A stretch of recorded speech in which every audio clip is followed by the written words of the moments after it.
In this video, I will guide you on how to deactivate Facebook account in Android. First, launch open the Facebook app, tap on the menu icon at the top left corner, scroll down and get to Settings and Privacy. Tap on Settings.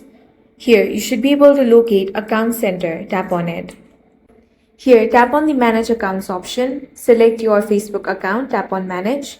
Now you'll find the option of deactivation or deletion. Select that. Go ahead and select the Deactivate Account option. Remember that deactivating your account is temporary while deleting your account is permanent. So make sure that you have selected the Deactivate option. Next, tap on Continue.